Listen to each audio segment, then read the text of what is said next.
నిజాంపేట మండల వ్యాప్తంగా 79వ స్వాతంత్ర్య దినోత్సవ వేడుకలు ఘనంగా నిర్వహించారు. ఈ మేరకు నిజాంపేట మండల కేంద్రంలో శుక్రవారం స్థానిక పోలీస్ స్టేషన్ ఆవరణలో ఎస్ఐ రాజా జాతీయ జెండా ఆవిష్కరించారు. రైతు వేదిక వద్ద వ్యవసాయ అధికారి సోమలింగారెడ్డి, తహసీల్దార్ కార్యాలయం వద్ద తహసీల్దార్ శ్రీనివాస్, ఎంపీడీఓ కార్యాలయం వద్ద ఎంపీడీఓ రాజిరెడ్డి, సొసైటీ కార్యాలయం వద్ద సొసైటీ చైర్మన్ బాపురెడ్డి, విద్యుత్ సబ్స్టేషన్ కార్యాలయం వద్ద విద్యుత్ ఏఈ గణేష్, మండల సమైక్య భవనం వద్ద సిసి స్వరూప, కాంగ్రెస్ కార్యాలయం వద్ద మండల అధ్యక్షులు వెల్దుర్తి వెంకటేష్ గౌడ్ ఆధ్వర్యంలో ఈ త్రివర్ణ పతాకాన్ని ఎగురవేశారు. ఈ సందర్భంగా వారు మాట్లాడుతూ నిజాంపేట మండల గ్రామ ప్రజలందరికీ 79వ స్వతంత్ర దినోత్సవ శుభాకాంక్షలు తెలిపారు.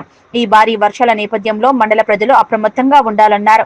ఈ కార్యక్రమంలో ఏఎస్ఐ జైపాల్ రెడ్డి, ఆర్ఐలు Preethi, Imad, senior assistant Ramesh, Vinay, AEO Ramya, society CEO Shobharani, కార్యదర్శి నర్సింహులు, పట్టణ అధ్యక్షులు కొమ్మట బాబు, జిల్లా సెక్రటరీ దాత్రికా మారుతి, మాజీ సర్పంచ్ కొమ్మట సత్యనారాయణ, పంజా మహేందర్, నసీరుద్దీన్, సామల మహేష్, సిద్ధాగౌడ్, బాగులు గౌడ్ గ్రామస్తులు పాల్గొన్నారు. మరియు గ్రామ ప్రజలకు 15వ ఆగస్టు శుభాకాంక్షలు తెలియజేస్తున్నాను.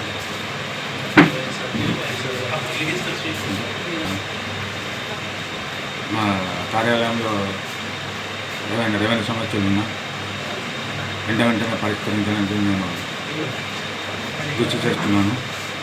ముందు కూడా ఇంకా త్వరితగతంగా ఏమైనా సమస్యలు ఉంటే, దరఖాస్తులు ఉంటే వాటిని పరిష్కరిస్తామని నేను మా మండల ప్రజలకు, గ్రామ ప్రజలకు తెలియజేస్తున్నాను. ఈ స్వాతంత్ర దినోత్సవ శుభాకాంక్షలు. ముఖ్యంగా ప్రస్తుతం ఉన్న సందర్భాన్ని బట్టి పోలీస్ శాఖ నుంచి మా తరపు నుంచి రిక్వెస్ట్ ఏంటంటే, భారీ వర్షాలు ఉన్న నేపథ్యంలో ఎవరు కూడా చెరువుల వద్ద కానీ కుంటల వద్దకు వెళ్ళొద్దు. ఎక్కడైనా ఎలక్ట్రిక్ స్తంభాలు అవి ఉంటే ముట్టుకోవద్దు. ఏదైనా పర్టికులర్గా వాగులు దాటే పరిస్థితి, లేకపోతే రోడ్లు ఎప్పుడైనా వాటర్ ఫ్లో ఉన్నప్పుడు రిస్కులు చేసి బైక్ల మీద దాటడం అటువంటివి చేయొద్దు. ఏదన్నా కానీ మాకు సమాచారం అందించాలి. ముఖ్యంగా ఎవరైతే కొద్దిగా పాడుబడ్డ ఇళ్ళల్లో ఉంటారో, లేకపోతే కొద్దిగా ముంపు ప్రాంతాలు అనిపిస్తాయో అటువంటి ఏమైనా సమాచారం అందిస్తే మేము ఏదైనా సాయం అందించేందుకు మా తరఫు నుంచి మేము కృషి చేస్తాం. కాబట్టి అందరూ సహకరించాలి.